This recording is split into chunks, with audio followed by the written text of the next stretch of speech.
তপনজ্যোতি অনুষ্ঠানে আপনাদের সকলকে স্বাগত জানাই। প্রত্যেকটা মুহূর্তেই এই অনুষ্ঠানের জন্য অপেক্ষা করে থাকা, প্রত্যেকটা মুহূর্তেই এই অনুষ্ঠানের দিকে তাকিয়ে থাকা কখন শুরু হবে, কারণ জীবনে চলার পথে এই অনুষ্ঠান কিন্তু ওতপ্রোতভাবে আমাদের সঙ্গে জড়িয়ে গিয়েছে।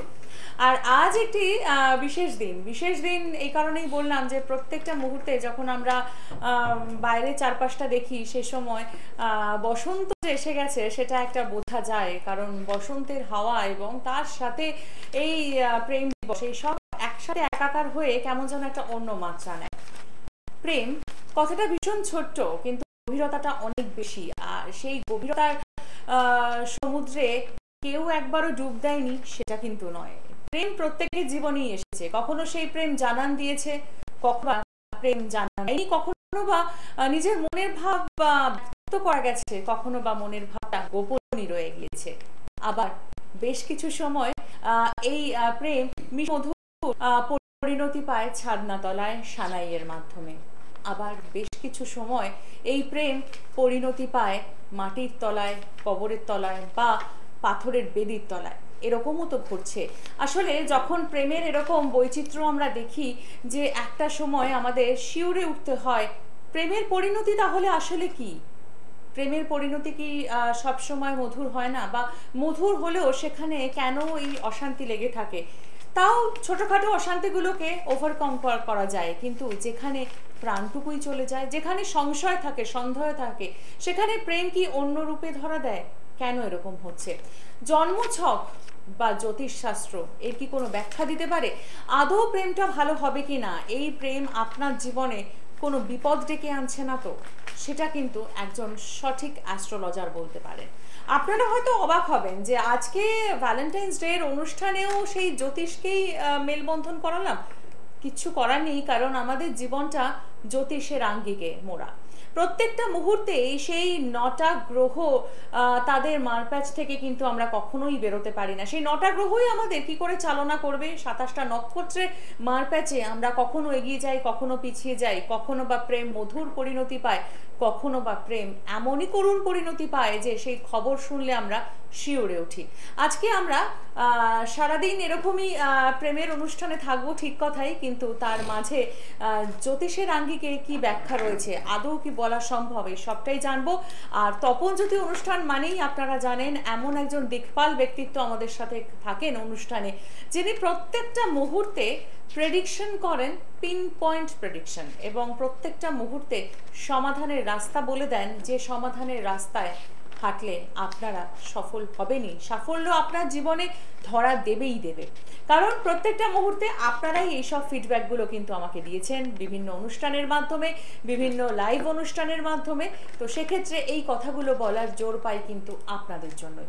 আপনাদের সকলকে স্বাগত জানাই, কারণ আপনারা জানেন এই অনুষ্ঠানে আমাদের সাথে যেমন উপস্থিত থাকেন শ্রী তপন শাস্ত্রী মহাশয়, ঠিক পাশাপাশি উপস্থিত থাকেন আপনারাও 2286-657 এবং 6358 এই নাম্বারে। শুরু করলাম আজকের অনুষ্ঠান আপনাদের সকলকে সাথে নিয়ে, এবং স্টুডিওতে উপস্থিত রয়েছেন শাস্ত্রীজি, তাকে স্বাগত জানিয়ে শুরু করছি আজকের তপনজ্যোতি অনুষ্ঠান। নমস্কার। নমস্কার।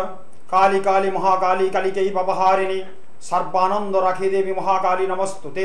কালিকা ওই বিদ্মহে মহাশ্মশানবাসিন্যৈ ধীমহি তন্নো তারি প্রচোদয়াৎ। ওং শান্তি, ওং শান্তি, ওং শান্তি। আশা রাখি এই শান্তির বাণী আপনাদের সকলের ঘরে ঘরে ছড়িয়ে পড়ুক এবং আপনারা খুব ভালো থাকুন।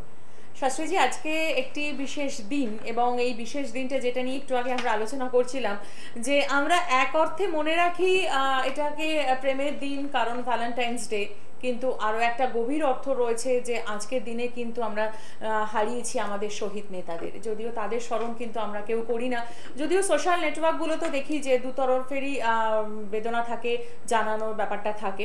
তো আজকে যে বিষয়টা নিয়ে জানবো শাস্ত্রীজি, সেটা হচ্ছে এই যে একটা দিনকে আমরা নির্দিষ্ট করে দিই প্রেম, কিন্তু প্রেমটা তো একটা দিনের নয়, 365 দিনই আমরা প্রেম করতে পারি।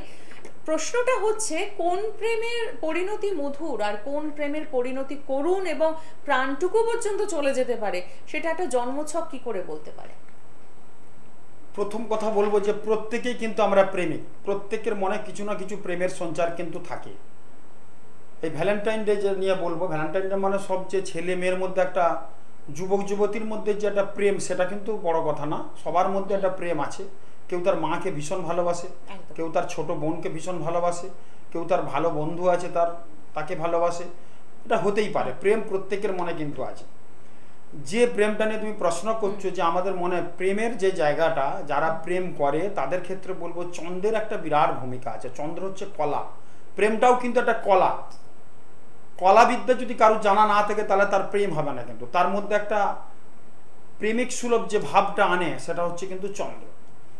তার সঙ্গে কে দেখে? শুক্র। শুক্র আমাদের কিন্তু সেই প্রেমটাকে একদম সুন্দরভাবে পরিণতি দেয়, পরিণতির জায়গায় পৌঁছে দেয়, যেটা বললে তুমি ভালো প্রেম।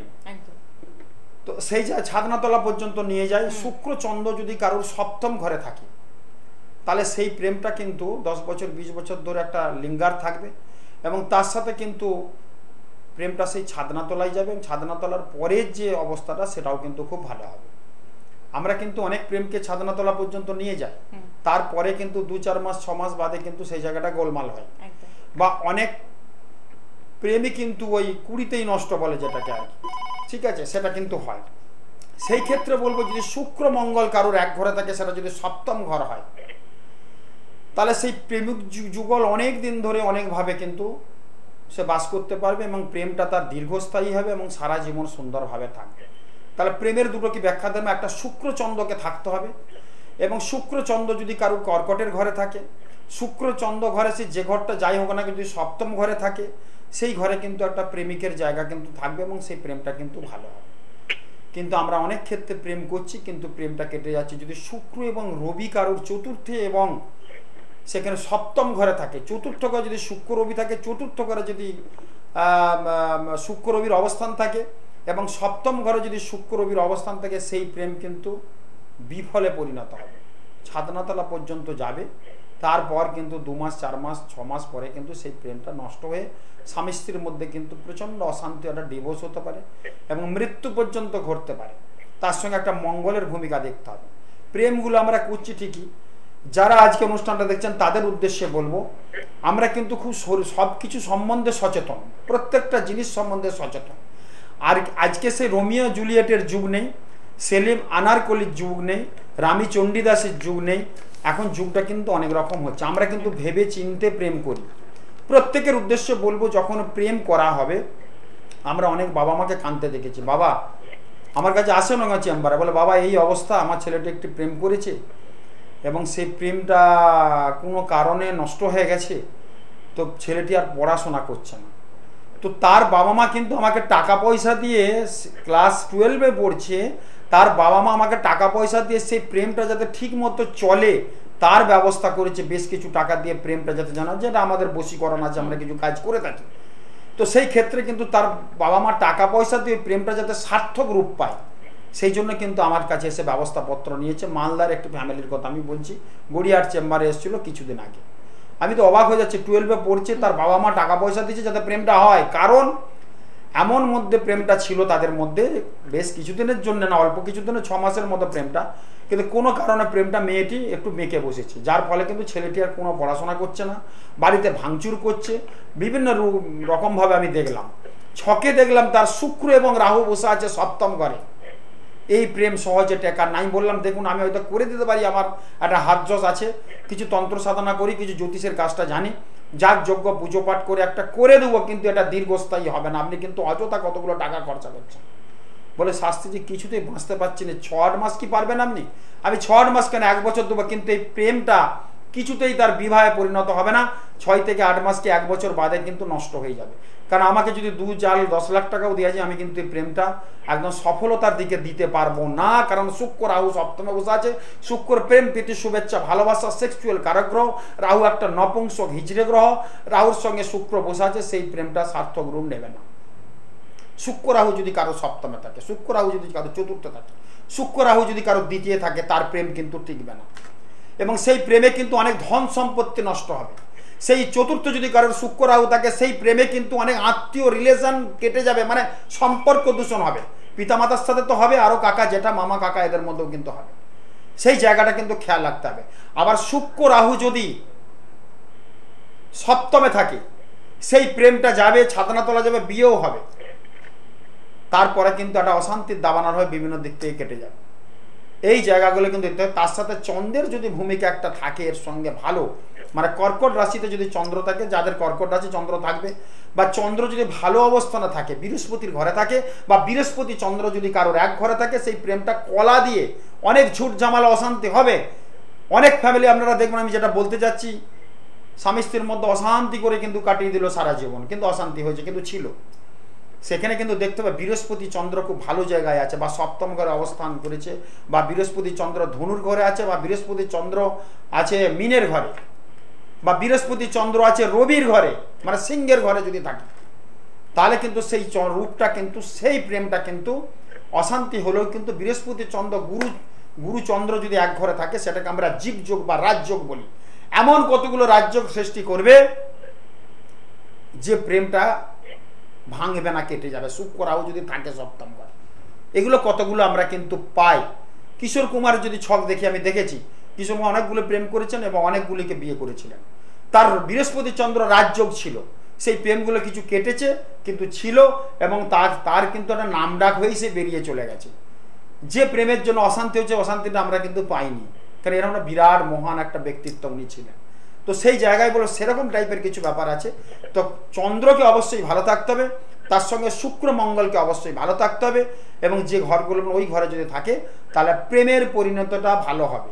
আর প্রেম করার আগে যেটা বলতে যাচ্ছিলাম আমি, যে এখন আমরা সবাই সচেতন, আমরা সবাই সব জিনিস সম্বন্ধে ওয়াকিবহাল।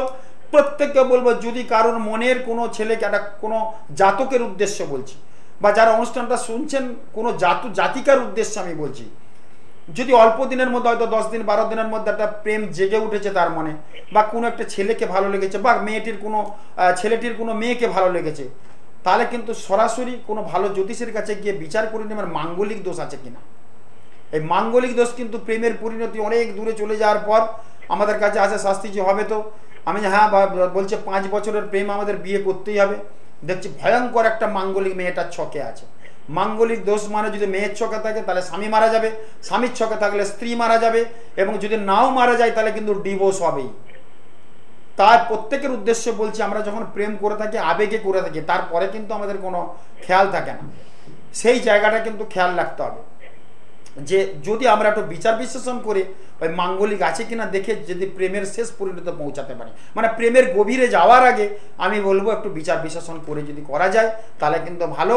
আর না হলে কিন্তু আমি বলবো সেই প্রেম থেকে সরে আসা উচিত, কারণ পরবর্তী জীবনটা যাতে নষ্ট না হয় সেই, এবং আরও যে আদার্স লোকজন আছে, মানে বাবা মা কাকা জেঠা, তাদের যেমন বিব্রত না হয় এই বিয়েটার প্রতি, সেজন্য যারা সচেতন আছেন তাদের সচেতন প্রেমিক সচেতন প্রেমিকার উদ্দেশ্যে এই কথাটা বলবো। লাস্টের জায়গাটা না গিয়ে তার আগে যদি একটু বিচার বিশ্লেষণ করা যায়, এটা কিন্তু বড় একটা রেমেডি। আমি বললাম যদি পারেন, এটা করতে পারেন, খুব ভালো কথা।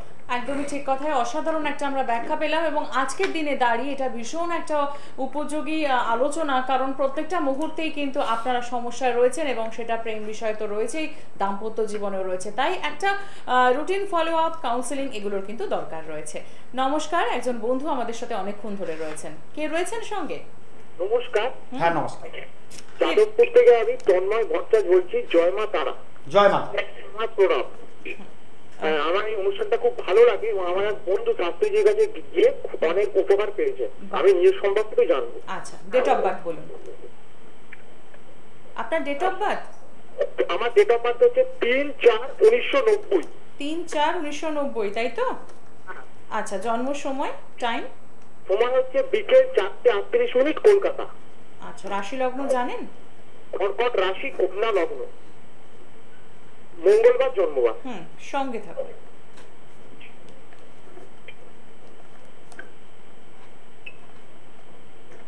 মঙ্গলবার জন্ম, ঠিক বলেছো। কন্যা লগ্ন, কর্কট রাশি, তাই তো? কন্যা লগ্ন, কর্কট রাশি, পুনর্বসু নক্ষত্রটা ভালো নক্ষত্রে জন্ম তোমার, ভালো, এবং শুক্লপক্ষের নবমী তিথিতে তোমার জন্ম, এবং তোমার শুভ সংখ্যা লিখে রাখতে পারো 3 এবং 8। শুভ দিন তোমার বুধ শুক্র। শুভ রাশি হচ্ছে বৃষ, সিংহ এবং তুলা। আমি যখন অনুষ্ঠানটা করি সবাইকে কিন্তু রাশি লগ্নের সাথে ভালো বলে দিই। এই যে বৃষ সিংহ তুলা কথাটা বললাম, শুভ রাশি বা মিত্র রাশি, এই রাশির সাথে তোমার যদি বিয়ে থা হয় কোনো মেয়ের সাথে, তাহলে কিন্তু সেই জায়গাটা খুব ভালো হবে। এগুলো কিন্তু বিচার বিশ্লেষণের ব্যাপার। মিত্র রাশি মানে হচ্ছে শুভ রাশি, যে রাশির সাথে তোমার একদম বন্ডিং থাকবে, যে রাশির সাথে তোমার বনি বনা হবে, যে রাশির সাথে তোমার মিলমিশ হবে, যে রাশি মানে আম খেতে ভালোবাসবে তুমিও ভালোবাসবে, এই রাশিগত কতগুলো কিন্তু ব্যাপার থাকে। এই এই এই জায়গাগুলো যদি আমরা মিলিয়ে করতে পারি খুব ভালো হয়। তোমার মিত্র রাশি হচ্ছে বৃষ, সিংহ, তুলা। যাদের দর্শক বন্ধু যারা অনুষ্ঠানটা দেখছেন, যারা ফোন পাচ্ছেন, তাদের ভালো হওয়ার জন্য এই কথাগুলো আমি সময় নষ্ট করে বলে দিই। একজন যদি আমার এই কথা বলার পর উপকৃত হয়, সেটা আমি মনেকে নিজেকে ধন্য মনে করি, এবং আমি সেই জন্যই বলে থাকি। আমি অনুষ্ঠানটা এইভাবেই কিন্তু করে থাকি। শুভ ধাতু হচ্ছে ব্রোঞ্জ। ব্রোঞ্জ কেন? প্রত্যেক মানুষের এক একটা ধাতু আছে। আমেরিকার এক ডাক্তার ছিল, মেডিকেল কলেজের ডাক্তার ছিলেন, আমেরিকা থেকে এখানে ডাক্তারি করতেন, তার নাম ছিল ম্যাগনিমারা। উনি কিন্তু রুগীদের সূর্য প্রণাম শেখাতেন। ওর জানালার থেকে, 3 তলার জানালা থেকে সূর্য আসতেন বলে সূর্যের দিকে তাকিয়ে নমস্কার করতে বলতেন উনি। আর কি বলতেন? ধাতু দ্রব্যের ব্যবহার শেখাতেন। প্রত্যেক মানুষের একটা ধাতুর একটা প্রয়োজন আছে। সেই ধাতু কি করে? আমাদের রোগ জ্বালাকে অ্যাবজর্ব করে নেয়। কারোর যদি খুব অ্যানিমিয়া থাকে, রক্তল্পতা থাকে, বা কারোর যদি অন্য ধরনের কোনো রোগ থাকে, প্রত্যেকটা ধাতুর, প্রত্যেকটা রোগের এক একটা কিন্তু ধাতু আছে। প্রত্যেকটা রোগের বা প্রত্যেকটা মানুষের এক একটা কিন্তু কালার আছে ভালো, আমি বলে দিই কিন্তু সেগুলো। ধাতু মানে ব্রোঞ্জ ধাতুটা। ব্রোঞ্জ এমন একটা ধাতু, তোমাকে আমি বলবো, তুমি যদি এই ব্রোঞ্জটা পরে থাকতে পারো অনামিকা আঙুলে, সোনার উপর দোকানে বললেই হবে ব্রোঞ্জ ওরা চেনে। আমরা ব্রোঞ্জের চুড়ি পরি সাধারণত, মেয়েরা ব্রোঞ্জের চুড়ি বলেন অনেকে, সে ব্রোঞ্জ একটা আছে ধাতু। যদি সোনার উপর দোকানে গিয়ে ওটাকে বলা যায়, ওরা কিন্তু একটা মাপ নিয়ে আংটি করে দেবে। বিশেষ কিছু দাম না, 10, 20, 50, 100 টাকা নেবে, কিন্তু উপকার প্রচুর আছে। এই জন্য বলে দেওয়া আমাকে, আমি বলে দিই। ওই জন্য ব্রোঞ্জ ধাতুটা তোমার শুভ। শুভ দিক হচ্ছে উত্তর দিক। যা কিছু কথা বলবে উত্তর দিকে মুখ করে করবে। তুমি দক্ষিণ মুখে কথা বলছো, কোনো একটা চাকরির ইন্টারভিউ আসছে বা কোনো কিছু ধরে একটা ফোন আসছে কোনো অফিস থেকে তোমার, যদি তুমি দক্ষিণ মুখে কথা বলো, তখন দেখবেন ওই প্রান্ত থেকে একটা অন্যরকম সুর আসছে, একটা আলাদা আওয়াজ আসছে এবং আলাদা কথা বলছে, মানে নেগেটিভ কথা হালকা হালকা বলছি। তুমি যদি স্মরণ করে থাকো তোমার উত্তর দিকটা শুভ, তুমি তখন তোমার সঙ্গে সঙ্গে দেনেন দেওয়ার তুমি মুখটা উত্তর মুখে করে নেবে। ওই ব্যক্তি দেখবে একটা নেগেটিভ কথা বলতে বলতে বলতে সঙ্গে সঙ্গে তুমি যদি উত্তর মুখে মুখটা করে নাও, তখন কিন্তু সেই খবরটা কিন্তু মানে অলরেডি পজিটিভ আসবে। আমার কথা মিলিয়ে নেবে, কিন্তু সবার ক্ষেত্রে না, তোমার ক্ষেত্রে বলবো আমি উত্তর দিকটা শুভ। ঠিক আছে? শুভ রং তোমার হচ্ছে সবুজ এবং হলুদ। এখন যেটা পাচ্ছি, তুমি কর্মকেন্দ্রিক নিয়ে খুব ভুগছো বাবা। কর্মের জায়গাটা খুব একটা সুটেবল হচ্ছে না, সর্বক্ষেত্রে তোমার বাধা হচ্ছে। যেখানে কর্ম পাচ্ছ সেই জায়গায় পরিশ্রম অনুযায়ী তোমার ফল হচ্ছে না। আমি কি ঠিক বলছি? চন্দ্রকেতু এক ঘরে আছে, গ্রহণযোগ। মঙ্গল শনি তোমার এক ঘরে আছে, ছন্ন ছাড়া দোষ হয়েছে। বৃহস্পতি বুধের ঘরে বসে আছে। বুধ হচ্ছে বৃহস্পতির শত্রু, বুঝতে পারছো? বুধকে আমরা সরস্বতী বলি, আর বৃহস্পতিকে বলি লক্ষ্মী। লক্ষ্মী আর সরস্বতীর মধ্যে কিন্তু সদ্ভাব নেই, যার ফলে দুর্গার কিন্তু ডান দিকে থাকে লক্ষ্মী আর বাঁ দিকে থাকে কিন্তু সরস্বতী। আমরা তো দুটো লক্ষ্মী সরস্বতীকে এক জায়গায় রাখতে পারতাম, আমরা কিন্তু রাখিনি। মা দুর্গা তো হয় স্বাভাবিক কথা, বাড়িতে দুটো মেয়ে থাকলে একটা রুমে শোয়, কিন্তু একটা বেডরুম থাকে, একটা খাট থাকে, আর 2 বোন তোরা শো। আর বাড়িতে দুটো ছেলে থাকলে 2 ভাই তোরা আলাদা খাটে শো। এখানে কি করেছে? লক্ষ্মীর সাথে গণেশের ভালো সম্পর্ক আছে বলে আমরা লক্ষ্মী গণেশ বলি, যে কোনো পূজাতে রাখি আমরা। লক্ষ্মী গণেশকে দুর্গার ডান দিকে রেখেছে, জ্যোতিষের কতটা ব্যাখ্যা দিচ্ছে শুনুন আপনারা। এবং ঠিক বাঁ দিকে রেখেছে সরস্বতীর সাথে আমার কার্তিকের ভালো সম্পর্ক আছে, যার ফলে এখানে বলতে চাচ্ছি আমি, লক্ষ্মীর সাথে সরস্বতীর কিন্তু ভাব নেই। যার দেখবেন যত টাকা আছে সেই ব্যক্তি কিন্তু পড়াশোনা খুব কম জানে, আর যার দেখবেন প্রচুর শিক্ষা তার দেখবেন টাকা কম আছে। আমাকে একজন প্রশ্ন করেছিল যে অমর্ত্য, এই কথাটা আমি চেম্বারে বলি মাঝে মধ্যে, আমাকে বলে অমর্ত্য সেন তাহলে তো প্রচুর টাকা, উনি প্রচুর পড়াশোনা করেছে। আমি তখন একটা উত্তর দিয়েছিলাম, লাদেন আর দাউদ ইব্রাহিমের মতো টাকা নেই ওর। আমি এই উত্তরটা দিয়েছিলাম, তখন আমাকে স্যালুট দিয়েছিল ভদ্রলোক, বলে আর ঠিক বলেছেন। আমি খোঁজ নিয়ে দেখুন, অমর্ত্য সেনের যে টাকা আছে, লাদেন আর দাউদ ইব্রাহিমের এত টাকা নেই, মানে এতটা অনেক বেশি আছে। তো লাদেন পড়াশোনা নিশ্চয়ই অমর্ত্য সেনের থেকে অনেক কম আছে। একটা এক্সাম্পল তো না, এরকম আপনার বাড়ির পাশাপাশি যারা অনুষ্ঠানটা দেখছেন, বাড়ির পাশাপাশি দেখবেন যে বাড়িতে প্রচুর টাকা পয়সা ধন দৌলত, সেই বাড়ির শিক্ষা দীক্ষা অনেক কম আছে। আমি তাদের খারাপ বলছি না, তাদের চিন্তাভাবনা হয়তো ভালো, কিন্তু কোনো কারণে টাকা পয়সা প্রচুর করে ফেলেছে, তাদের বাড়িতে কিন্তু পড়াশোনার জায়গাটা অনেক কম, যাদের প্রচুর টাকা আছে। যার ফলে কিন্তু আমি বলতে যাচ্ছি, লক্ষ্মী আর সরস্বতী কিন্তু এক জায়গায় থাকে না। মানে যাদের ঘরে প্রচুর শিক্ষা প্রচুর টাকা, সেটা কিন্তু নেই। অনেক শিক্ষিত বড় বড় লোক আছে একটা ফ্যামিলিতে, আর প্রচুর টাকা আছে, এরকম দৃশ্য কিন্তু কম আছে, নেই বললেই চলে তুলনামূলকভাবে। তোমার বাড়ির কাছাকাছি দেখবে একটা ফ্যামিলিতে খুব 4-5 জন শিক্ষিত ডাক্তার মাস্টার, তাদের কিন্তু অর্থ নেই। পাশের বাড়ি দেখো প্রমোটিং করছে, বিশাল বিজনেস, পড়াশোনাতে 8 পাস করেছে, কিন্তু তাদের অর্থ 4টে-5টা গাড়ি, বিরাট ব্যাপার। এগুলো কিন্তু দেখা যায়। ওই জন্য বলতে চাইলাম, যেটা আসল খবরে আসছি বোঝানোর জন্য বলছি, যে লক্ষ্মী আর সরস্বতী কোনোদিন এক জায়গায় থাকে না। যার ফলে তোমার বুধের ঘরে বৃহস্পতি বসে আছে, মানে পড়াশোনার জায়গাটাও লাস্টের দিকে তোমার ডিস্টার্ব হয়েছে। আমি কি ঠিক বলছি? একদম ঠিক বলেছেন, আমার লাস্টে ডিস্টার্ব হয়েছে। হ্যাঁ, আমি সেই জায়গাটা পাচ্ছি। মঙ্গল শনি তোমার এক জায়গায় আছে, এটা ছন্ন ছাড়া দোষ। রবিটা ভালো আছে, বুধটাও তোমার বৃহস্পতির ঘরে একটা স্কিনের প্রবলেম পাচ্ছি, আছে। স্কিনের প্রবলেম আছে। হ্যাঁ, বুধ যদি কারোর মঙ্গলের ঘরে থাকে, মঙ্গল বুধে আবার ভাব নেই। বুধ হচ্ছে আমাদের ত্বকের কারক গ্রহ, বুধ হচ্ছে আমাদের পড়াশোনার কারক গ্রহ, বুধ হচ্ছে মেধা বুদ্ধির কারক গ্রহ। ঠিক আছে, আমরা যে সময় পড়াশোনা করি বুধের একটা ভূমিকা থাকে। বুধ যেভাবে আছে, তো পড়াশোনা যখন শেষ হয় তখন বুধ কি করে, যদি খারাপ থাকে বা গোচরে বুধের সাথে রাহুর যদি অবস্থান হয়, বা বুধ গোচরে যদি শনির ঘরে আসে, তখন একটা স্কিনের প্রবলেম থাকে। আবার শনিচন্দ্র যদি গোচরে এক ঘরে কোনোদিন হয়ে যায়, তাহলে সেই সময় তার সেতি হয়। যাদের দেখবেন শনিচন্দ্র এক ঘরে আছে, সেতি আছে তার। এই রোগগুলো কতগুলো তোমার কিন্তু আছে, এবং নাজেহাল একটা অবস্থা চলছে বাবা। চন্দ্রকেতু মঙ্গল শনি দোষটা, ছন্ন ছাড়া দোষটা তুমি কাটাবে, নাহলে কিন্তু জায়গাটা আমি ভালো পাচ্ছি না। বলো তুমি কি বলবে এরপর? আমি ইলেকট্রিক্যাল ইঞ্জিনিয়ারিং এর ফাইনাল ইয়ারের স্টুডেন্ট। ইলেকট্রিক্যাল ইঞ্জিনিয়ারিং এর বিটেক পাস করবো এই 2017, এবং সাইডে আমি বিজনেসও করছি। আমাদের একটা পারিবারিক ইলেকট্রিক্যালি বিজনেস আছে। আচ্ছা, ইন্ডাস্ট্রিতে। তো আমার বিজনেস লাইন বেটার হবে না চাকরি লাইন বেটার হবে? তোমার দেখো এখানে যা পাচ্ছি, চন্দ্রকেতু মঙ্গল শনির যোগটা যে খুব গোলমাল আছে। বুধটাও খুব বিজনেস দেয়, বুধটাও কিন্তু ভালো পাচ্ছে না। তবু বলবো বৃহস্পতি এবং রবিটা তোমার খুব ভালো আছে। তুমি চাকরির চেষ্টা করো, চাকরিটা ভালো পাবে, এবং ওয়েস্ট বেঙ্গলের বাইরে পাবে, এবং ভালো পাবে। আমার মতো বলে কিছুদিন চাকরি করো, তারপর তুমি বিজনেসে চলে এসো, কেমন? টাইমটা কিরকম, কোন টাইমে পেতে পারি? হ্যাঁ, তোমার যা যোগ পাচ্ছি তাতে করে 2017 পেরিয়ে যাবে। 18 সালের ফেব্রুয়ারির পর থেকে তোমার ভালো চাকরির যোগ, এবং মানে কলকাতার বাইরে, ওয়েস্ট বেঙ্গলের বাইরেও হতে পারে। আচ্ছা, ঠিক আছে, তুমি অবশ্যই চন্দ্রকেতু গ্রহণ যোগটা করবে, কাটাবে, আর মঙ্গল শনি ছন্ন ছাড়া দোষটা কাটাবে, দেখবে অনেক ভালো হবে। একদমই ঠিক কথা। তন্ময়, প্রেডিকশন সম্পর্কে কি বলবেন, কেমন লাগলো? প্রেডিকশন তো অসাধারণ, কারণ আমি একটা অনুষ্ঠান দেখেছি, তুমি একজন ওনার ফোন করছিলেন, ওনার কি পদ্ম ফুলের নাম বলার কথা, উনি আগেই ফুলের নামটা প্যাডে লিখে রেখেছিলেন। একদম ঠিক, এই প্রোগ্রামটা আমি দেখেছি। তো প্রতিটা প্রোগ্রাম ওনার ফলো, ওনার প্রোডাকশন মানে বেদ বাক্য, অনেক ভালো কথা বলে। নমস্কার। চেম্বারও আমি বলে থাকি, চেম্বারে আমার ঢোকার সঙ্গে সঙ্গে বলে দিই কি একটা সংখ্যা বলো, একটা ফুল বলো। অনেক যারা এসেছেন জানেন যে কি করে সম্ভব। আমি কিন্তু বলে দিই কোন ফুলটা তুমি বলেছো, এবং সেটা চাপা হাতের মধ্যে চাপা থাকে, আমি সঙ্গে সঙ্গে বলি দেখো তুমি এই ফুলটা বলেছো, এই সংখ্যাটা বলেছো। এবং আমি চেম্বারের প্রেডিকশন মানে কিভাবে কি এসেছে, কি কারণে এসেছে সেটাও বলে দিই। কিন্তু আমার কাছে আসা মানে এই প্রেডিকশনটা মানে আমাকে একটা আখ্যা দিয়েছে। আমি কিছুদিন আগে না, গত পরশুদিন আমি একটা বিরাট জ্যোতিষের আখ্যা পেয়েছি। ডক্টর সৌমেন্দ্র মহাপাত্র আমাকে দিয়েছেন, আমাদের জলসম্পদ উন্নয়ন মন্ত্রী, শ্রেষ্ঠ ওয়েস্ট বেঙ্গলের শ্রেষ্ঠ জ্যোতিষ হিসেবে একটা আমাকে অ্যাওয়ার্ড দিয়েছে। এটা আমার খুব প্রাপ্য। ডক্টর সৌমেন মহাপাত্র, আমি জিনিসগুলো আনতে পারিনি, পরের দিনে নিশ্চয়ই দেখাবো। বিরাট প্রাপ্য একটা আমাকে দিয়েছে জলসম্পদ উন্নয়ন মন্ত্রী ডক্টর সৌমেন মহাপাত্র।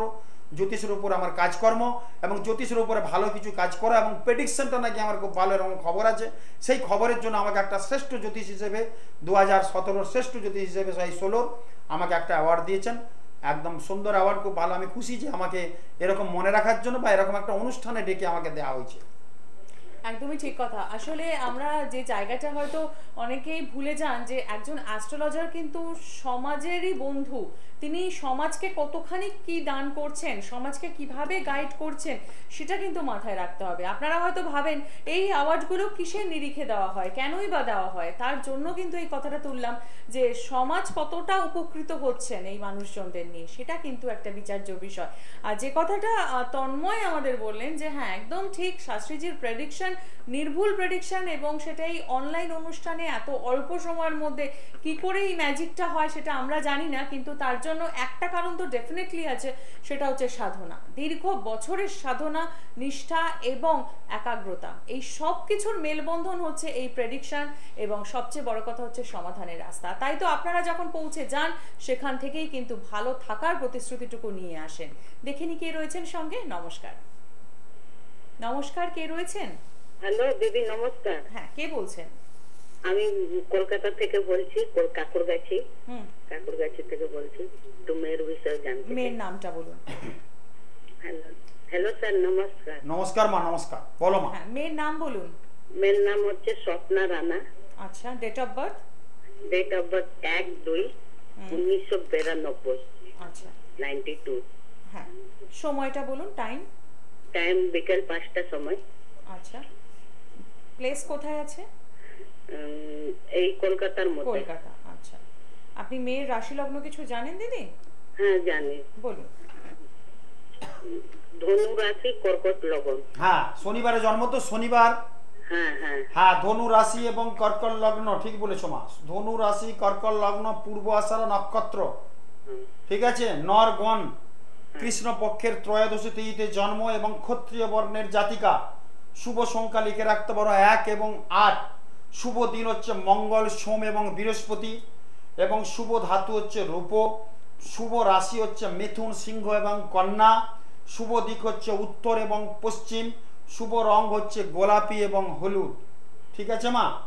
হ্যাঁ স্যার, বলছি কি একটু বিয়েটা আর ক্যারিয়ারটা বিষয় জানতে প্রথম চাই। কথা বলবো, পড়াশোনার যোগটা যথেষ্ট ভালো আছে, পড়াশোনা অনেকটাই করার কথা। কতটুকু করেছে? হ্যাঁ স্যার, করেছে। কতটা করেছে পড়াশোনা? আপনার মেয়ে কতদূর পড়াশোনা করেছে? গ্রাজুয়েশন করে নিয়েছে, এই বছর কমপ্লিট করলো। কিসে করেছে, কমার্সে না আর্টসে? আর্টস নিয়ে পড়েছে। হুম। একটু চাকরিটা কবে হবে আর বিয়েটা হচ্ছে না কেন সেইটার জন্য একটু। দেখো মা, মঙ্গল বিয়ে দেয়। মঙ্গলের ঘর যেটা আছে, শুক্র মঙ্গল এক ঘরে আছে, কিন্তু মঙ্গলের সাথে রাহু যুক্ত হয়ে বসে আছে ষষ্ঠ ঘরে। আমাদের জ্যোতিষের 3টে ঘর খুব দুস্থান বলি আমরা। সেই 3টে ঘর হচ্ছে জ্যোতিষের 6, 8, 12, 6th হাউস, 8th হাউস এবং 12th হাউস। এই 3টে ঘর জ্যোতিষের আমরা দুস্থান বলি। এই 3টে ঘরের মধ্যে যদি কারোর মঙ্গল রাহু এক ঘরে থাকে, তার বিয়েতে দেরি হয় এবং বিয়ের পর কিছু অশান্তি হয়। সেই অশান্তির যোগটা কিন্তু এখানে আছে মা। তুমি ভালো করে দেখাশোনা করে বিয়ে দাও এবং মিলিয়ে বিয়ে দাও। ওর প্রেম প্রীতি যোগ হবে না। প্রেম প্রীতি যোগ থাকলে কিন্তু কেটে যাবে, এরকম শুনেছো? কিন্তু প্রেম টেম ছিল না স্যার, এখন তো কিছু আপাতত শুনিনি। যাই হোক, আগে কি হবে যদি থাকে সেটা কিন্তু প্রেমটা পরিণতি হবে না, যেটা বললাম। কারণ শুক্র আর রাহু এক ঘরে বসে আছে। আমি বললাম কিছুক্ষণ প্রথমেই, মানে প্রথম অনুষ্ঠানেই বললাম যে শুক্র রাহু এক ঘরে আছে, তার সঙ্গে মঙ্গল আছে এবং চন্দ্র আছে। একটা ঘরে কিন্তু 5টা গ্রহ আছে, এটা কিন্তু ভালো ছক না। একটা ঘর আমাদের 30 ডিগ্রি করে এক একটা ঘর। আমাদের এরকম 12টা ঘর আছে। 12 × 30 মানে 3 × 36, 360 ডিগ্রি নিয়ে কিন্তু আমাদের জীবনটা, টোটাল জোডিয়াক রিংটা হচ্ছে 360 ডিগ্রি। আমাদের জ্যোতিষের ছকে কিন্তু আমাদের 12টা ঘর আছে, তার মধ্যে আছে 9টা গ্রহ আছে আর 27টা নক্ষত্র আছে। এইটা নিয়ে কিন্তু আমাদের জীবন চলছে। তার মধ্যে এক একটা ঘরে কিন্তু 30 ডিগ্রি করে তার মেয়াদ। 30 ডিগ্রির মধ্যে যদি একটা গ্রহ থাকে সেটা কিন্তু খুব ভালো। 2টো গ্রহ থাকলেও মোটামুটি ঠিক আছে, কিন্তু একটা ঘরে যদি 5টা ঘরে থাকে, 5টা গ্রহ থাকে, সেই জায়গাটা কিন্তু ছকটা মোটেই ভালো না। একটা যদি 5/10/12 ঘরে যদি 500 জন লোককে ঢুকিয়ে দেওয়া যায়, সবাই কিন্তু অসুস্থ হবে, অক্সিজেন পাওয়া যাবে না। এবং সেই ঘরটা যদি বন্ধ করে দেওয়া হয়, একটা 10-12 ঘরে যদি 100 জন লোককে ঢুকিয়ে দেওয়া হয় কোনো রকমের ঠেসে ঠুসে, তারপরে তাদের কি অবস্থা হবে সেই ঘরটায়, সেরকম এখানে হাঁসপাস অবস্থা চলছে। মেয়েটিরও বিয়ের ক্ষেত্রে কিন্তু অনেক ভুগতে হবে মা। এখানে শুক্র রাহু বসে আছে, সেই জায়গাটা কাটতে হবে। এবং রবি শনি এক ঘরে আছে। রবি হচ্ছে যশ, যোগাযোগ, আদান প্রদান, লেনদেন, ওঠা বসা, স্থিতি, গতি, সম্পর্ক, সব দেখাশোনা হবে, কেটে যাবে। এরকম কি হচ্ছে? হ্যাঁ স্যার, হ্যাঁ হ্যাঁ ঠিক বলেছেন। আসছে যাচ্ছে, মিষ্টি খাচ্ছে, চলে যাচ্ছে মা। বলছে এক্ষুনি হবে। বাড়িতে গিয়ে বলছে আমাদের একটু প্রবলেম আছে, আমরা পরে জানাচ্ছি, ছেলের এই অবস্থা হয়ে গেছে, সব বলছে কিনা। হ্যাঁ হ্যাঁ হ্যাঁ। তার মানে রবি শনি যদি কারোর এক ঘরে থাকে এবং সেই ঘরটা যদি সপ্তম হয়, তাহলে কিন্তু অনেক দেখাশোনা হবে। মিষ্টি খাবে, চা জল খাবে, পান খাবে, লুচি তরকারি, আদার্স জিনিসকে দূরের লোকের ভাতটা তো খেয়ে চলে যাবে, ঠিক আছে। কিন্তু আসল কিন্তু ক্লিক করবে না যদি রবি শনি কারো সপ্তম ঘরে থাকে। কারণ বলছি, রবি হচ্ছে যশ, যোগাযোগ, আদান প্রদান, লেনদেন, ওঠা বসা। রবি হচ্ছে যশ এবং যোগাযোগ। বিয়ের যে যোগাযোগটা করাবে কিন্তু রবি। বিয়েটা প্রমিনেন্ট রূপ দেবে মঙ্গল। বিয়ের পর যে সাংসারিক অশান্তি, স্বামী স্ত্রীর সজ্জা সুখটা দেবে শুক্র। এই 3-4টে গ্রহ কিন্তু আমাদের বিয়ের ক্ষেত্রে ভালো থাকতে হবে, ঠিক আছে মা। এই শুক্র কি হচ্ছে, রাহুর সাথে যুক্ত হয়ে বসে আছে। মঙ্গলটা রাহুর সাথে যুক্ত হয়ে বসে আছে। আর রবি যে যোগাযোগ দিবে সেটা শনির সাথে যুক্ত হয়ে বসে আছে সপ্তম ঘর। সপ্তম ঘর থেকে আমাদের বিবাহ বিচার করতে হয় মা। এবং যত ঘর আছে সব ঘরে কিন্তু ওই সপ্তম ঘরে দৃষ্টি থাকে। সপ্তম ঘর জ্যোতিষের একটা ভীষণ ভাইটাল ঘর। সেই ঘরে কিন্তু সমস্ত গ্রহের দৃষ্টি থাকে। এবং সপ্তম ঘর থেকে আমাদের বিবাহ, উচ্চশিক্ষা, আত্মীয় কুটুম্বর বিচারটা বেশি করে করা হয়। তার মধ্যে সপ্তম ঘরে বসে আছে রবি এবং শনি। এই রবি শনি থাকার জন্য এটাকে বলে 20 যোগ। এই মেয়েটির সাথে তোমাদের গুরুজন স্থানীয় যারা আছে, মা বাবা দাদা, তাদের সঙ্গে কিন্তু মিসআন্ডারস্ট্যান্ডিং হবে, হয় কিনা বলো? হ্যাঁ স্যার, হ্যাঁ স্যার। একদম হ্যাঁ বলতে হবে মা তোমাকে। আমি যেভাবে ব্যাখ্যা দেবো, যেভাবে কথা বল, শুধু আমি বলিনি রবি শনি থাকলে ঝগড়া হবে, এটা বলছি না, আমি কিন্তু গুছিয়ে বলছি মা, উদাহরণস্বরূপ বলছি মা। হ্যাঁ স্যার, আপনি খুব ডিটেইল ভাবে বুঝিয়ে প্রত্যেকটা বলেন। জিনিস আমি ডিটেলস ভাবে বলি, মানুষের যাতে বুঝতে পারে যে আমি কখন, আমিও বলতে পারি শুক্র রাহু এক ঘরে থাকলে পেন কেটে যাবে, আমি বলতে রবি বুধ এক ঘরে থাকলে বিরাট ভালো পড়াশোনা হবে। আরে রবি বুধ সব জায়গায় থাকলে সব পড়াশোনা হয় না, রবি বুধকে ঠিক জায়গা মতো থাকতে হবে। আমি বলতে পারি তো শুক্র মঙ্গল এক ঘরে থাকলে সে ভালো দেখতে হবে, আরে কেন দেখতে হবে? আমি সেই ব্যাখ্যাগুলো কিন্তু জ্যোতিষের মাধ্যমে করে দেয়, কারণ মানুষকে মানুষের জন্য অনুষ্ঠান করতে এসছে, মানুষ যাতে বুঝতে পারে, হ্যাঁ তপন সাথে ঠিক বলছে, আমরা বুঝতে পারছি, মানুষের বোধগম্য করাটাই কিন্তু আমার বক্তব্য এবং আমার মোটো, মেন মোটো, আর কিছু কিন্তু না। এবং যাতে বুঝতে পেরে তারা সঠিকভাবে সঠিক জায়গায় রেমেডি করায়। চটকদারি কথা আমাদের জ্যোতিষের মধ্যে অনেক কিছু আছে, কিন্তু কিছু চটকদারি কথা বলে দিলাম, সবাই ভাবলো এখন সমস্যা তোমাদের একটা আমি পাচ্ছি যে কোন জ্যোতিষীর কাছে তোমরা যাবে। অনেক বাচ্চা চেংড়া ফচকে ছেলেগুলো জ্যোতিষে নেমে গেছে, জ্যোতিষটাকে একদম কুরুষিত করছে, কিছুই জানে না, ওই চটকদারি দু একটা বুক অফ নলেজ পুঁথির মধ্যে পড়ে দু চারটা কথা বলে দিচ্ছে, তাদের কাছে লোক কিন্তু চলে যাচ্ছে। চটকদারি কথাতে কিন্তু ভুললে চলবে না, ভালো করে বুঝতে হবে, জ্যোতিষের জ্ঞান আছে, বহুদিন থেকে যারা জ্যোতিষী করছে, মানে সেরকম বুঝে ভালো লোকের কাছে যাবে, দেখবে সুন্দরভাবে প্রেডিকশন করে বুঝিয়ে দেবে। আমি তো শুধু আমার কথা এইটুকু বললাম, চেম্বারে আসলে কি বলবো আমরা বোঝো, পিঙ্ক পয়েন্ট যেটা পর্ণা বললো, পিঙ্ক পয়েন্ট বিচারটা আমি তাই করি। শুধু এই না, যদি ক্যান্ডিডেট আসে তার হাত দেখবো, তার ছক দেখবো, মাথার চুলের একটা বিচার আছে মা, চোখ মুখ নাক কান একদম প্রত্যেকটা একটা সামুদ্রিক শাস্ত্র বলে একটা শাস্ত্র আছে, তার বিচারটাও আমি কিন্তু করি। নখের মধ্যে অনেক আছে, আঙুলের ডগাতে অনেক রেখা আছে, প্রত্যেকটা জিনিসে বিচার করে আমি বলে দিই এবং তার একটা সুষ্ঠু রেমেডি আমি প্রদান করি। এটা হচ্ছে খুব ভালো লাগে আপনার এই প্রোগ্রামটা দেখলে, আমার খুব ভালো লাগে, আপনি ডিটেইল ভাবে বুঝিয়ে 5 মিনিট 10 মিনিট আপনি মানুষকে বোঝাতেই থাকেন, খুব ভালো লাগে এরকম। ঠিক আছে মা, তোমার ভয়ের কিছু না, একটু ডিস্টার্ব আছে, তুমি একটু ভালো জ্যোতিষের সঙ্গে পরামর্শ করো। মেয়েটি এমনি খুব ভালো, খুব যথেষ্ট ভালো গুণ আছে, কিন্তু একটু রাগ জেদটা আছে, শরীরটা একটু মাঝে মধ্যে খারাপ যাচ্ছে, আর গ্রহগত কিছু ডিস্টার্বের জন্য বিয়েটা আসতে যাচ্ছে, কেটে যাচ্ছে, যেটা আমি বললাম। তা বলে কি বিয়ে হবে না? বা নিশ্চয়ই হবে। জায়গা যথেষ্ট ভালো আছে, একটু ভালো করে প্রোটেকশন করিয়ে রেমেডি করবে, আর বিয়েটা যখন দেবে একটু জোটক বিচার করাবে। ঠিক আছে মা, খুব ভালো থেকো। অসংখ্য ধন্যবাদ ফোন করার জন্য। এবং সত্যিই তাই, আমাদের এই অনুষ্ঠান থেকে আপনারা ভীষণভাবে উপকৃত হন, এবং শুধুমাত্র আমাদের দর্শক বন্ধুরা উপকৃত হন তো নিশ্চয়ই, আমাদের অনেক জ্যোতিষ বন্ধুও কিন্তু উপকৃত হন, কারণ এই ফিডব্যাকটুকু কিন্তু আমরা পাই বিভিন্ন জায়গা থেকে, যে আমরা অপেক্ষা করে থাকি যে কখন এই অনুষ্ঠানটা শুরু হবে, কারণ উনি এত সুন্দর করে বুঝিয়ে দেন, এত বিশ্লেষণ করে দেন, যে জ্যোতিষের অনেক অজানা কথা কিন্তু বেরিয়ে আসে, এবং প্রত্যেকটা মুহূর্তেই আপনারা জানান এই কথাগুলো।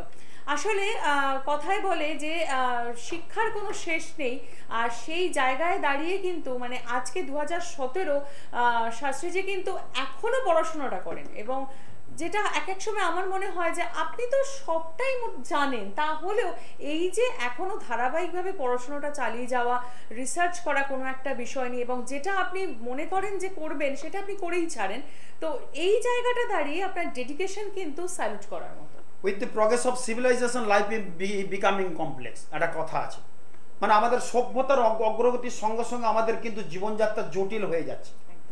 যেমন আগে নিম পাতা খুব তেতো ছিল, আমি নিজে ছোটবেলায় নিম পাতা খেতে গিয়ে খুব কষ্ট পেয়েছি, এখন নিম পাতাগুলো চিবিয়ে খেয়ে নিই, এবং আমার বাচ্চা ছেলেগুলোও খেয়ে নেয়। একটা উচ্ছে খেতে গেলে আমাদের কিন্তু খুব কষ্ট হতো, প্রচণ্ড তিতো ছিল, কিন্তু আমাদের কালের প্রভাবে আমাদের কিন্তু সেই জায়গাটা কিন্তু সেই উচ্ছের এত তিক্তটা ব্যাপারটা ভাবটা নেই, আর নিম পাতার মধ্যে এত তিতো নেই, আর কাঁচা লঙ্কার মধ্যেও কিন্তু এত ঝাল নেই। আগে একটা কাঁচা লঙ্কা মানে বিভৎস ব্যাপার, একটা কাঁচা লঙ্কাকে ভেঙে 4 জনে খেতাম আমরা, এখন কাঁচা লঙ্কা মানে মূলোর মতো খেয়ে নিচ্ছে 4-5টা, অনেককে দেখেছি। এটা বলার উদ্দেশ্য এই যে সভ্যতার অগ্রগতির সঙ্গে সঙ্গে আমাদের জীবনযাত্রা কিন্তু জটিল হয়ে পড়ছে। যখন জীবনযাত্রা জটিল হয়ে পড়ছে, আগে আমরা a+b তার হোল স্কোয়ার a² + 2ab+b² পড়েছি, বাইরে হয়তো প্রযুক্ত বল দ্বারা অবস্থার পরিবর্তন না করিয়া স্থির বস্তু চিরকাল স্থিরভাবে চলিবে, সচল বস্তু চিরকাল সুসমবেগে সরলকে অবলম্বন করিয়া চলিতে থাকবে, নিউটনের। ঠিক আছে, এবং প্রত্যেক ক্রিয়ার সমান বিপরীত প্রতিক্রিয়া আছে। চার্লস ডারউইনকে বলেছিল যে অপব্যবহৃত অঙ্গের ক্ষয়প্রাপ্তি অবধারিত, যে অঙ্গ বারবার ব্যবহার করা সে অঙ্গ সচল থাকে, আমার হাতটা যদি মুঠি করে থাকে, 1 বছর যদি মুষ্টিবদ্ধ বেঁধে দেওয়া থাকে হাতটা, আমি কিন্তু আর ছড়াতে পারবো না। চার্লস ডারউইন বলেছিলেন যে অপব্যবহৃত অঙ্গের ক্ষয় প্রাপ্তি, অপরাধিত ব্যবহার এবং অপব্যবহারের সূত্র আমরা পড়েছি। মননাত্রায়তে ইতি মন্ত্র, ওই জন্য বলছে মন্ত্র পাঠ করছে কলিতে। এবং যখনই আমাদের সভ্যতার অগ্রগতি হচ্ছে, তখন জীবনযাত্রা জটিল হচ্ছে, তখন কিন্তু আমাদের পড়াশোনা করতে হচ্ছে। আগে দিতাম পান্না বুধ খারাপ থাকলে, এখন কি দিতে হবে অন্যরকম রেমেডি প্রদান করতে হবে, যেহেতু যুগটা অন্যরকম হচ্ছে। অনেক কিছু রেমেডি কিন্তু চেঞ্জ হয়ে গেছে, শুধু আমাদের জ্যোতিষ সাবজেক্টের মধ্যে না। আগে ইট হতো, ওই ইটগুলো আমরা তৈরি করতাম, ওই মাঠের দ্বারা ওই ইট তৈরি করতে আসে, মাটি কেটে মাটিকে আমরা যেভাবে করে ইট করতাম। এখন কিন্তু সিমেন্টের ইট হয়েছে, হয়েছে তো, যেটা আগে ছিল সেই ইটটা পোড়াতে হয়েছিল, পুড়িয়ে আমরা ইটটা বাড়ি করি, এখন সিমেন্টের ইট হয়েছে। এবং তার সাথে আগে রডগুলো কিন্তু প্লেন ছিল, যে রডে আমরা বাড়ি হয়, সেই রডগুলো এখন কিন্তু খাঁচ খাঁচ খাঁচ খাঁচ খাঁচ করে, মানে অগ্রগতি। অতএব সেই জায়গাটা প্রত্যেকের ক্ষেত্রেই বলবো, আমি আরো এক্সাম্পল দিতে পারি অনেক কিছু, কিন্তু সেই জায়গাগুলো আমাদের জ্যোতিষেরও কিছু হার পের হচ্ছে। এখন রেমেডি দিলেও হচ্ছে না। আগে একটা ক্যালপল খেলে বিরাট ব্যাপার হতো, 200 mg 250 mg ক্যালপল খেলে জ্বর বুঝছে না, 800 mg কেউ কিছু হচ্ছে না। মানুষের শরীরগুলো এই বিষাক্ত বায়ুতে এমন, আমাদের এই ভোজ্য তেল থেকে আরম্ভ করে সবজিকে এমন শরীরের মধ্যে অন্যরকম ব্যাপার হয়ে গেছে যে ক্যালপল 800 খাওয়াচ্ছে তাতেও জ্বর কমছে না। তো এই যে জায়গাগুলো, এই জায়গার জন্য আমাদের কিছু পড়াশোনা করতে হয়। এবং এখনো আমি পড়াশোনা করি, যাবত্তং বাঁচি তবত্তং শিখি। Education is the manifestation perfection already in man. Vivekananda, আমরা যা শিখছি, যা দেখছি, সবকিছু মানুষের মধ্যে বিস্তার করার জন্য আমার এখনো পড়াশোনা, এখনো করছি, এখনো বই লিখছি, এখনো গান করছি। আর বড় বড় লোক আসে, তাদেরও আমি তার সান্নিধ্য হয়, এবং ছোটোখাটো লোকদের সঙ্গে আমি থাকি। সবাই আমার কাছে সমান, আমার কাছে ব্যাপার নেই। অনেক বড় শাস্তি যে আপনার কাছে আসতে পারবো, আপনি তো বড় বড় লোকদের হাত দেখেন না, সবাই আমার কাছে সমান। যারা না পারে, আমি 2000 টাকা দিয়েও অনেককে রেমেডি দিয়েছি, আমি বিনা পয়সায় রেমেডি দিয়ে দিয়েছি অনেককে, যে নিয়ে যা, যা কাজ হলে পয়সা দিয়ে যাবি, যা, কিন্তু দিবি। বলে হ্যাঁ বাবা কাজ, আমি জানি সে লোকটা যদি কাজ পায়, আমি যে অ্যামাউন্টটা বলেছি দিয়ে যাবে, এটা আমার বিশ্বাস। হয়তো আমার খরচা একটু হয়েছে, একটা স্টোন কিনতে 2 টাকা হলেও খরচা হয়েছে, আমি 2 টাকা দিয়ে কিনেছি। একটা কবচ মাদুলি বানাতে গেলেও, একটা রূপোর খোল বানাতে গেলেও তার 400-500 টাকা খরচা আছে। সেখানে মায়ের জিনিস যেগুলো আমরা দিই, সেগুলো দিলেও একটা খরচা আছে, আমি কিন্তু দিয়ে দিই। এবং দেওয়ার পর আমি বলে দিই কাজ হয়ে গেলে দিয়ে যাবি, কিন্তু আমি জানি কাজটা হয়ে গেলেও কিন্তু আমাকে মনে রাখবেই, না মনে রাখলে সে তো অমানুষ হয়ে গেল। এরকম করি, সেটা বড় কথা না, এইভাবে করছি। ওই জন্য আমাদের এখনো পড়তে হয়, এখনো শিখতে হয়, এখনো কিছু দিতে হয় মানুষকে। একদমই ঠিক কথা। একটু দেখে নি কে রয়েছেন সঙ্গে। নমস্কার দাদা, দাদা আপনাকে এবং দিদি আপনাকে দুজনকে নমস্কার। নমস্কার মা, কে বলছেন? আমি আপনার টালিগঞ্জ থেকে ঝুমা ভট্টাচার্য বলছি, আমার সম্পর্কে জানতে চাই। হ্যাঁ, ছেলের নামটা বলুন। শিব সেনগুপ্ত। আচ্ছা, date of birth? Date of 9/2009। কত? আরেকবার বলুন। 14/9/2009। আচ্ছা, সময়? সকাল 7:19 কলকাতা। রাশি লগ্ন জানেন? হ্যাঁ হ্যাঁ, ওর হচ্ছে মিথুন রাশি, কন্যা লগ্ন। মা সোমবারে জন্ম ছিল? সোমবার? হ্যাঁ হ্যাঁ, সোমবারে তো? হ্যাঁ সোমবার। হ্যাঁ, কন্যা লগ্ন, মিথুন রাশি, পুনর্বসু নক্ষত্র, দেবগণ। মিথুন রাশি পুনর্বসু নক্ষত্রে যাদের জন্ম, তাদের পড়াশোনা হবেই মা। তার সাথে কন্যা লগ্ন, কল্যাণ লগ্নের অধিপতি বুধ, মিথুন রাশির অধিপতি বুধ, পুনর্বসু নক্ষত্রটা ভালো নক্ষত্র পড়াশোনার ক্ষেত্রে, যথেষ্ট পড়াশোনা হওয়ার কথা। কিন্তু এখন 6 মাস পড়াশোনা ঠিক মতো করছে না, প্রচন্ড মন অন্যরকম হচ্ছে। কিসে পড়ছে মা? থ্রিতে পড়ে, কিন্তু পড়াশোনায় মনোনিবেশ হচ্ছে না। বুদ্ধি কিন্তু ভালো, রেজাল্টটা মোটামুটি কিন্তু আরো ভালো হওয়ার কথা। আর অঙ্কেতে একদম কাঁচা হবে, অঙ্কে। হ্যাঁ, পড়াশোনা উচ্চ শিক্ষা যোগ আছে। বললাম মিথুন রাশি, কন্যা লগ্ন, পুনর্বসু নক্ষত্রের ছেলে মেয়েদের পড়াশোনা কিন্তু হয়, কিন্তু প্রচন্ড একটা দুষ্টুমি ভাব ওর চলে এসছে এর মধ্যে। কেমন? হ্যাঁ, এবং এই জায়গাটা একটু ঠিক করতে হবে। ওটা কেটে যাবে, ভয়ের কিছু নয়। বৃহস্পতি রাহুটা এক ঘরে, গুরু চন্ডাল দোষ আছে, একটু রাগ জেদ আছে। আচ্ছা, বুধ শনি এক ঘরে আছে, একটু একটু একটু স্ট্যামারিং প্রবলেম আছে কিছু, একটু স্ট্যামারিং প্রবলেম আছে, মানে ওই কথাবার্তা বলতে গিয়ে মাঝে মধ্যে আটকে যায়। না না, সেটা হয় না, একটু চঞ্চল। আচ্ছা, কথা কি একটু যখন কথা প্রথম ফুটেছিল একটু দেরিতে, না প্রথম থেকে, ছোট থেকে? না, একটু দেরিতে। হ্যাঁ, এটাই বলতে যাচ্ছিলাম, কথা একটু দেরিতে। সাধারণত আমরা 2-1-1.5 বছরের পর থেকে বাবা মা সব শিখে যাবো, কিন্তু দেরিতে শিখেছে। কারণ বুধ শনি যদি কারোর লগ্নে থাকে, বুধ হচ্ছে আমাদের স্পিচ, কথাবার্তা, শনি তার সঙ্গে থাকলে কিন্তু স্ট্যামারিং একটা প্রবলেম থাকবে, যারা তদলাবনি, বেশিরভাগ ক্ষেত্রে হয়তো ওর নেই বা পরে আসতে পারে, ভগবান করুক না হোক, কিন্তু কথাটা বলটা ফুটবে একটু দেরিতে, বুধ শনি যদি কারোর লগ্নে থাকে মা, ঠিক আছে, জায়গা আছে, হবে হ্যাঁ যথেষ্ট পড়াশোনা হবে, তুমি একটু বুধের প্রতিকারটা করে নিও, বুধের সাথে শনি বসে আছে, চাকরি বাকরি ভালো করে করতে পারবে তো? চাকরি সরকারি চাকরির যোগ আছে মা, কোনো অসুবিধা নেই, তুমি বুধের জায়গাটার প্রতিকার করবা, বুধ হচ্ছে পড়াশোনার কারক গ্রহ, শনি সেটাকে ব্যাগড়া দিচ্ছে, ঠিক আছে মা। অসংখ্য ধন্যবাদ ফোন করার জন্য। আর যে সময়টা আপনি ফোন করেছেন ক্লাস 3, এখন থেকেই যদি এইভাবে নজরটা রাখেন তাহলে আগামী দিনগুলো কিন্তু অনেকটাই বেটার রেজাল্ট পাওয়া যাবে। আমরা অনুষ্ঠানের একদম শেষ মুহূর্তে আছি, আর শেষ মুহূর্ত মানে একদম চেম্বারের অ্যাড্রেসগুলো একবার নজর রাখবো। প্রতি মঙ্গলবার আপনারা পাচ্ছেন স্মৃতির মোড় বিকেল 4টে থেকে রাত 8টা পর্যন্ত, পেয়ে যাচ্ছেন central bus stand, hotel Hindustan, Mecheda দুপুর 12টা থেকে বিকেল 4টে পর্যন্ত সোমবার, হাওড়া ময়দান জাগৃতি প্রতি শনিবার বিকেল 4টে থেকে রাত 8টা পর্যন্ত, মেদিনীপুরে পেয়ে যাচ্ছেন আপনারা সোমবার দুপুর 2টো থেকে সন্ধ্যে 7টা পর্যন্ত, গড়িয়াহাটে পাচ্ছেন প্রতি বৃহস্পতিবার বিকেল 4টে থেকে রাত 8টা পর্যন্ত, এবং বেহালা থানার কাছে পঞ্চানন তলা পোস্ট অফিসের পাশে পঞ্চানন অ্যাপার্টমেন্টে পাচ্ছেন প্রত্যেক শুক্রবার এবং রবিবার দুপুর 12টা থেকে সন্ধ্যে 7টা পর্যন্ত। আসার আগে অতি অবশ্যই বুকিং করছেন 24936004 এবং 9830026370 এই নাম্বারে। এবার নজর রাখবো জ্যোতিষ আলোকে জীবন জিজ্ঞাসা, জীবন জ্যোতিষ, জীবন দর্পণ এবং টোটকায় সমৃদ্ধ জীবন সমৃদ্ধি, এই সবকটি বই আপনারা পেয়ে যাচ্ছেন কলেজ স্ট্রিটের মহেশ লাইব্রেরি এবং গিরিজা লাইব্রেরি থেকে। এছাড়াও চেম্বার থেকে তো পাচ্ছেনই, যারা এখনো লাইভ হরোস্কোপ করেননি তারা অতি অবশ্যই যোগাযোগ করছেন এবং সাথে রাখছেন রাশি কার্ড, আপনার যা রাশি সেই অনুযায়ী কার্ড রাখছেন। তুমি যে জগৎ কান্ডারি এবং ওই রাঙা চরণী সিডি দুটো আপনারা পেয়ে যাচ্ছেন মেলোডি এবং সিম্ফনিতে। আমরা একদম শেষ মুহূর্তে দাঁড়িয়ে, আর আজকে যেহেতু আমরা যে বিষয়টা নিয়েছিলাম, সামনেই আমরা জানি শিবরাত্রি যোগে অমাবস্যা, এবং সেই যোগে কি এই দাম্পত্য সমস্যা বা প্রেম বিষয়ক সমস্যার সমাধান সম্ভব? হ্যাঁ, শিবরাত্রি যোগ একটা, আমরা তন্ত্র যে করি, তন্ত্রের শ্রেষ্ঠ মহাপুরুষ হচ্ছে যার সাধনা, যার চিন্তাভাবনা, যার পুজো পাঠ করে আমরা তন্ত্র শুরু করি, সেই হচ্ছে শিব।